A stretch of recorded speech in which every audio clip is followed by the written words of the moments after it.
This time I get back to working on my Big Bore Triple Wave Raider project. Hey guys, sorry I haven't done a better job about getting videos out here lately. Had a lot going on, and my wife and mother-in-law have both had some back surgeries and some other things. So between that and the holidays here, I've had a lot going on, so I have not done very well with getting videos out. So I do apologize. This project started out as a 96 Wave Raider 1100 with a blown engine.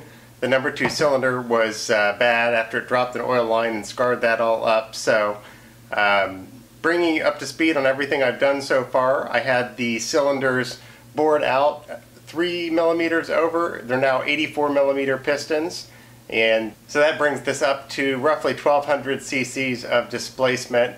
At the same time, I also had the head milled down about 20 thousandths just to give me a flat mating surface, and it should bump the compression ever so slightly and hopefully give me a little bit better squish band in the combustion chamber as well. So now it's time to get back to work on finishing everything so that I can start getting this back together. Well, here's most of the engine disassembled. The new pistons and the head itself are still in the other room, but the upper case half, the exhaust manifold, cylinders, here's the cylinder head cover I've got sitting on there just to kind of keep debris from falling out of there, and the ignition and CDI box and everything else over here. Hey guys, since I am a glutton for punishment, so I just found this on Facebook Marketplace. Another Wave Raider 700. This is just the haul.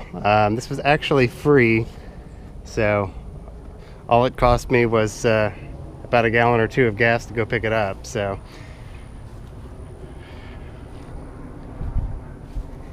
it is pretty filthy. The guy I picked it up from bought it for like 50 bucks, I think he said, or something, and took the engine out of it to resell. So no engine. It does have the jet pump and everything, but nothing else on the inside except the fuel tank and stuff. So it's pretty rough. In case you forgot, here's what that would have looked like originally.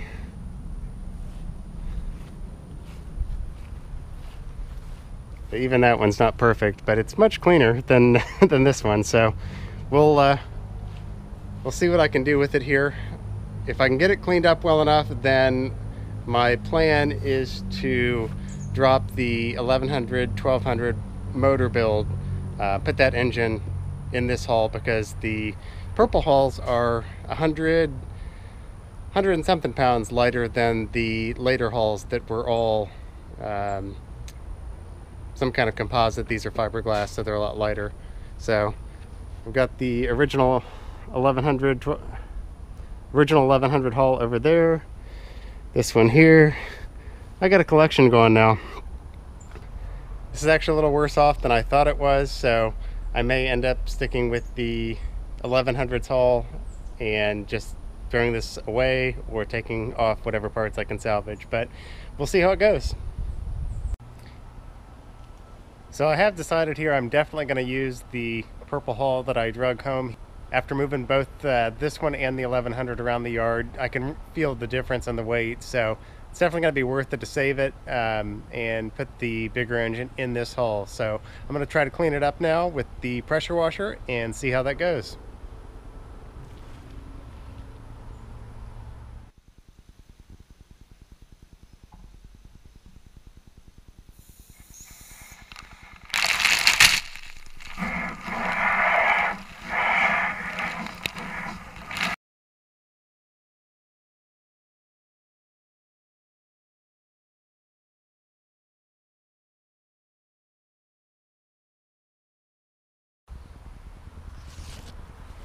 Okay, well here it is all cleaned up.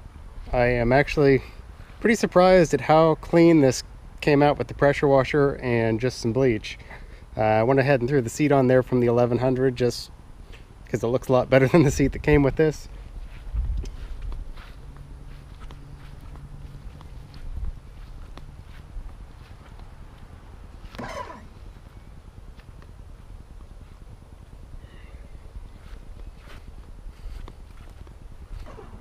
it's really just the top here that has a bunch of gel coat that's coming off. I'm not sure if I want to re-gel coat that or if I want to use the hood off of the 1100. I don't know if they're the same material or not, but that might be an option. Otherwise, the rest of the hull actually looks pretty good here. No gel coat chipping off or anything like that. So a little bit more cleaning and scrubbing to make it perfect, but it came out pretty nice. So where I left off with this, I was working on porting the case here, and I got one of them almost all the way done here. This one's like halfway, and this one's not very much at all. So I'm going to work on finishing up this one here and then making the other two match that as much as I can, and that'll be the next step.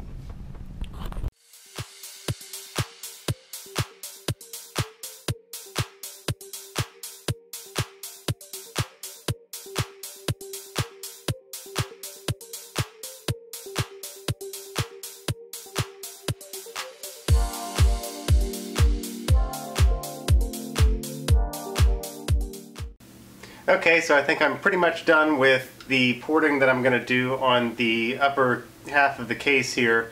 Again, I didn't want to get too crazy aggressive with it. I think I've got a nice decent port job on there, and something that I should be happy with, but nothing quite like a few of the other builds I've seen where they've tunneled it out quite a bit more than what I did.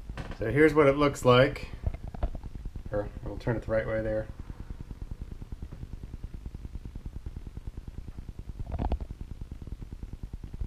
Go, and the last one. So like I said before, I pretty much just was just winging this. I've seen a few other people do this, so I was kind of basing what I was doing off of that, but I didn't have any template or anything else, and just kind of did it by hand. I think I've got like 4, maybe 5 hours of grinding into this. Again, I was trying to not be super aggressive to begin with, since this is the first time I've ever done this. So I probably could have done the same amount in a lot less time, but for the sake of trying to not ruin the upper half of my case, I did it a little more slowly. So quite a few hours, and hopefully that will make a difference in the end and how it performs. So now that that is done, next is, there's part of what I ground out of it. I'm sure it was at least 4 or 5 times that amount. So next up, I've got the reed cages that I need to rebuild. I took these apart originally when I took the engine apart, and some of the little screws here were not cooperating. They were starting to strip out. So I got a few of the pedals off on 2 of the cages, and so now I've hit it with some penetrating fluid, and they've been sitting for a long time. So I got the reed cages all torn apart here. All of them finally. Actually, the reeds themselves were all in pretty decent shape. They're disgusting right now. So they were probably fine to leave in there, but figured I'd go ahead and knock this out while I'm doing the rest of the engine here. The metal parts here are a little corroded. I might soak those in vinegar or something to try to clean those up before I put them back, and put them in there with the new power reeds. Alright, so now I got the fuel pump off of the carbs here. Pretty nasty looking. It's getting a little rusty, so I'm going to try to clean that up and probably hit it with a coat of paint after I do, before I reassemble that with the rebuild kit.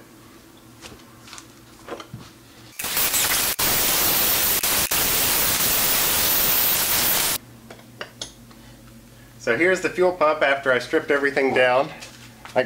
This is the part that was real rusty there, so I did get that all cleaned up.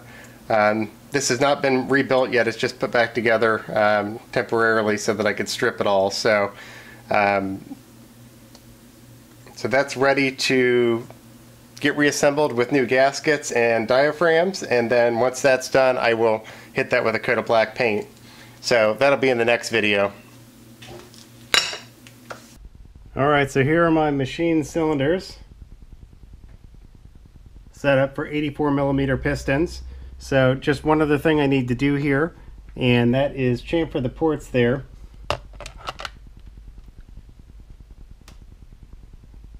since these were bored out, the cylinder ports have a little bit of a rough edge that I need to chamfer down. So I've got a set of needle files here, and just going to gently go over the top and the bottom for each port in the cylinder here and make sure that the piston rings don't hang and break something on this fresh engine. So I'm going to do that.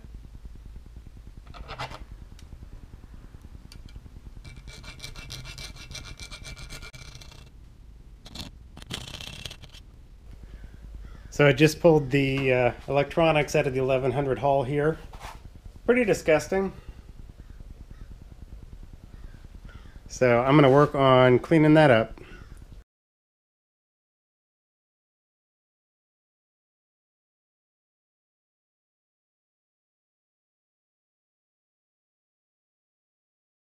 Here is the number 2 cylinder. This is the one that had the damage when I bought this motor originally. So I don't know if you can see in here, on either side of the big end of the connecting rod is a little thrust bearing. So here on the left you can see that it's normal color, looks pretty normal, and then on the right you can see that it's discolored, it's kind of brownish, darker. So the heat and wear from losing oil to the cylinder did cause a little bit of a problem there. It still spins smoothly, and there are a couple of checks here. If you have the service or shop manual for these engines, they will tell you what the specifications are to check everything and make sure that it's all in spec and good to go. Now my caliper is dead, so I can't show you that, but I have checked with feeler gauges, with my digital caliper. I've checked everything that I could check.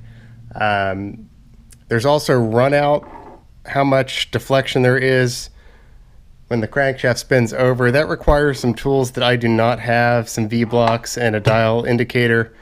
However, that's kind of a moot point right now, because with this thrust bearing being slightly damaged, I decided I'm going to go ahead and just get a rebuilt crankshaft to put in here.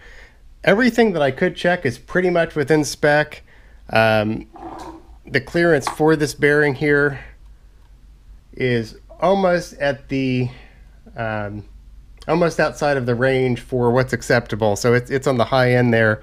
So rather than put this back and then potentially have problems in the near future, I'm going to go ahead and just get an all new or rebuilt crankshaft to put in here so that I don't have any issues in the future. So this is going to have to come off, the flywheel is going to have to come off, and then I'll take this down to SBT here in Clearwater and swap this out for a rebuilt unit. But once that's complete, this will basically be ready to put back together. I still need a few gaskets. Like I said, I need to finish rebuilding the fuel pump. I need to finish rebuilding the carburetors for this. But for the most part, all the big stuff's done. I just need to get the new crankshaft and start reassembling. All right, well, that's going to do it for this video. So check back in January for the next episode, the next part of this build. In that one, I should be working on reassembling the engine, and then also for both of the other hulls here, I'm going to work on swapping out the 155 millimeter jet pump that is in the 1100 hull and installing it in the new lightweight 700 hull, which has the 144 millimeter pump from the factory. So the 144 millimeter pump is all kind of nasty and pitted and eaten up from sitting on the ground, and the 155 millimeter is one, it's meant to go with the triple engine, so that'll be better, and it's in much better condition, and it also has an R&D intake grate on it. I'm not sure if it's got an impeller in there that's an upgrade or not, but either way, we're going to put the bigger pump in the lighter hull with the bigger engine. So check back next time for that. Probably be at least 2 more videos on this before I get it totally finished, but shooting for some time here in maybe end of January or February to have this all put back together and let you guys hear it run. So thanks for tuning in. Smash that subscribe button if you haven't yet. Click the like button down below if you like the video, and don't forget to check back for the next part of this build. Thanks for watching, guys.